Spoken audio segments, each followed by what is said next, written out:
سلام، خیلی خوش اومدید به کانال یوتیوب من نازنینم. امروز قرار ریاکت بریم و عجیب ترین کارهایی که مهمون تو خونتون انجام دادن. سلام، منم حسنم. خیلی خوش اومدید. بریم که شروع کنیم. اولیش خونه یکی از اقوام یه خانم اومد با بچهش و شوهرش تو سالن نشسته بودن. بچه 2-3 ساله بود. با زبون خودش گفت شیر میخوام. علی سینه بود. مسئله سینه. من میخواستم سینه بخورم، ولی به هر حال دیگه مجبور راهی هم نداشتم، نمیخوردم هم نمیشد. مامان دکمه‌شو باز کرد، یه لنگ سینه رو انداخت بیرون.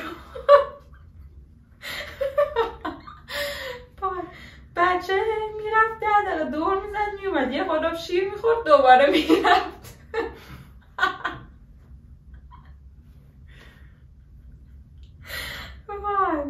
چی میشه؟ نظرت؟ من نظری ندارم، دلم میسوزه برای کسایی که اونجا بودن. چه حسی داشتم؟ اینجوری خجالت میکشیدم. وای.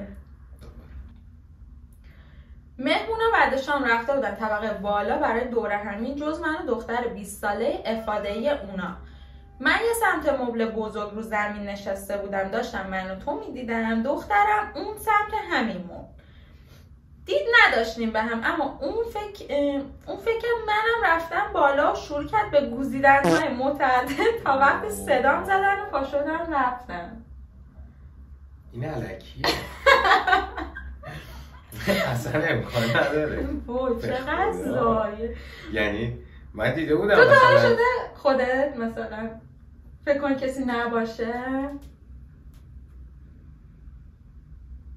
نه، من شده بچه بودم، خیلی کوچولو بودم، مثلا عید دیدنی مهمون اومده خونمون، بعد من خب بچه بودم دیگه، بعد یه چیزی اتفاق افتاد، بازار خراب. بعد من تا آخر مهمونی همجوری از دهنم اینجوری صدا در می‌بردم که اونا فکر کنم مثلا خودم دارم بازی می‌کنم،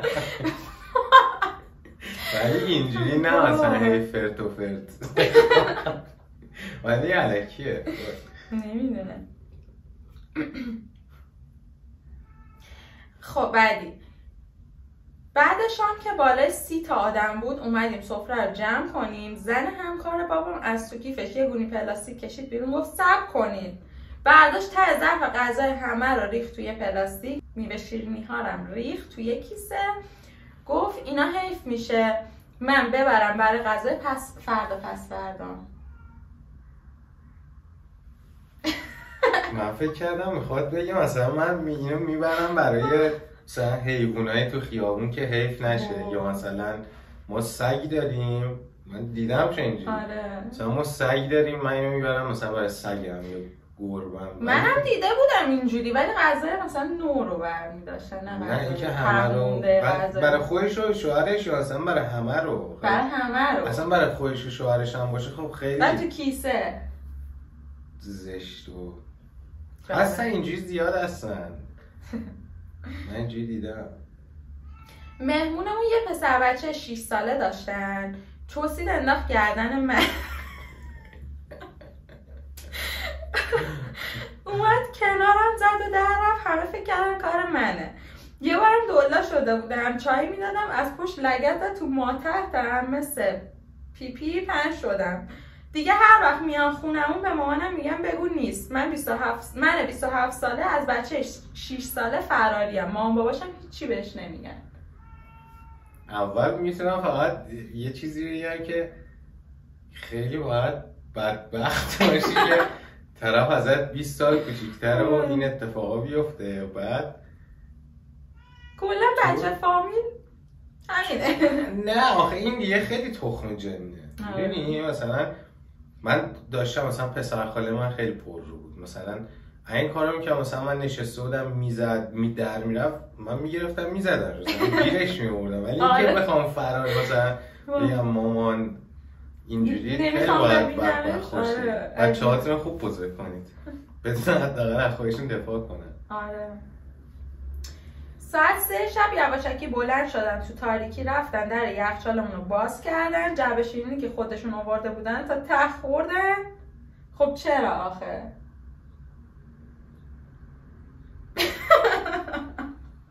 خب نمی آوردی. نه من مثلا شاید هم مثلا حالا ما نمیتونیم یه طرف قاضی بریم، شاید مثلا اینا آورده بودن خب رسم تا میارن همون رو وا میکنن پخش میکنن بریم. شاید خب شما کار اشتباهی که همون رو بسید گذاشتید یخچال، خب اینا حتما شینایی که خودش دوست داره رو خریده دیگه و همش از اول فکرش تو اون بوده پیش اونا و دلش طاقت نیاورده ولی که همه رو خوردن جالب بوده. گوشتن شاید شما هم ندادن هیچی ندادن. وای چه عجیبه. آره به ما زنگ زدن داریم میایم خونه‌تون. بابام گفت شرمنده ما تو راه سفریم نیستیم خونه. یه رو 20 دقیقه بعد دوباره زنگ زدن گفتم براتون متاسفیم تو این بارون ما رو راه ندادین. ما خودمون قفل در رو باز کردیم رفتیم تو حیاطتون چادر زدیم. فردا راه میافتیم برمیگردیم شما به سفرتون برسید. این الکی این اصلا این چیزایی که اینجوری تخیلی اصلا ریاکت میکنه چون مثلا میتونه الکی باشه. شیدون نختن و قفل و دونم شیکونیم برو بعد خیلی فضاییه دیگه. شب خونمو خوابیدن 2 یا 3 نصف شب پا شدن رفتن. صبح گوزپر شده بودیم اینا چی شدن. زنگ زدیم خانمه گفت شوهرم راحت نبود گفت پاشو بریم. ما چرا مثل قلوه سنگ خواب بودیم نفهمیدیم. خونه دیگه بگرد و چیز رو باشو نباردن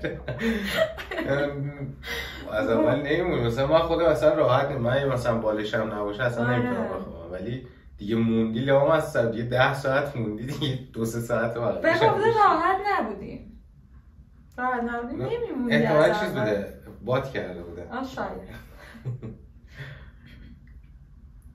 مال زمانیه که خونه بابام بودم. مهمون اومد خونمون توالت بند شد مجبور شدیم زنگ بزنیم چاه باز کنی. طرف اومد 2 ساعت فنر زد و اسید ریخت و تا کمر تو گوه بود دیگه تا بالاخره تونست نوار بهداشتی دختر مهمونمون از تو چاه بکشه بیرون.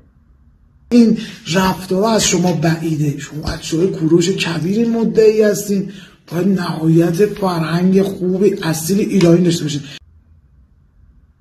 نکنید این کارا رو واقعا ولی واقعا هستن اینجوری ولی نکنید واقعا کار حالا هر چی. ما یه بار مهمون اومده بود خونه‌مون حالا هر چی کار نداریم آره برداشته بود یه دونه موزر کوچیک داشتیم چه بود نمیم دختر بچه چی کار کرده بود اون رفته بود افتاده بود تو دستشویی تا یه هفته ما اسیری این بودیم که بعد درم نمیومد یه چیز سفت و رفته بود گیر کرد اصلا یه وضعیت واقعا گاو نباشید. بهداشت رو رعایت کنید این کار اصلا درست نیست. شعور واقعا فهم.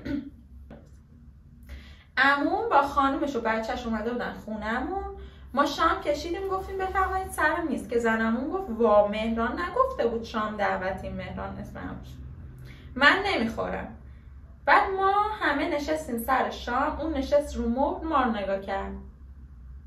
اینا هم شام خوردن دمشون گرد یعنی اصلا هیچ کاری چوس بازی و مهران مثلا آره دیگه البته مثلا اینجوریا مثلا اگه نمیگفت مهران تا 2-3 روز حتما میخواسته غذا نخوره بیاد مثلا زخم بزنه حالا نه چون نمیتونسته ولی باز اینا کارشون خوب بوده. من کلا آدمیم که اینجور چیزا رو میشنم حتی الکی باشه اصلا خوب میشه مثلا میگفت ما هم شام نخوردیم من حرسم نمیومد. آره گفتم وای چرا فلان. و آخری برای شام دعوتی داشتیم. یکی از اعضای خانواده مهمان نوشابه خورد پشت سرش یه آروغ سنگین زد. از اون طرف سفره یکی دیگه سنگین‌تر جوابشو داد. فهمیدم کلا خانوادگی عادت دارن وقتی نوشابه میخورن مسابقه آروغ میذارن. شانس آوردیم داداشمو بود وگرنه مسابقه رو میباختیم. شانس آوردیم داداشم بود فکر کنم منظورش اینه وگرنه مسابقه رو میباختیم. فکر کنم داشتیش در مورد ریگن سفره دیگه کشان بابا نکنید از این کارا. یعنی من مثلا خیلی دیگه اینا با شما راحت بودن یا ندار؟ نه بعضی کلا گاون. مثلا من دیدم در میره مثلا طرف داره مثلا در میره. ولی اینکه مثلا یا اون یکم اوه بعد داشته تو انداره نه. ولی هستم به نظر من همه جور آدم هست، حتی اینا تازه مثلا میتونست معمولی باشه. واقعا چیزای عجیبی بود، ولی فکر کنم بعضیاشون به قول تو الکی بود. آره واقعا نمیگنجه کسی بخواد همچین کارایی رو بکنه. آره این داستانه تخیلی مسخره است. آره. ولی خب این ویدیو هم تموم شد. اگر که دوست داشتین خوشحال میشم لایک کنید و کانالمو سابسکرایب کنید. یه چیز دیگه ممنون میشم، حالا هر کی تو زندگیش اتفاقایی افتاده دیگه اینجور داستانا، شما هم بنویسید بفرستید برای ما تا بتونیم ما هم بالاخره یه موضوعی داشته باشیم دوره هم بگیم بخندیم. دقیقاً. تا ببینیم چه جوری میشه. ممنون که تا اینجا ویدیو ما رو نگاه کردین. تمام.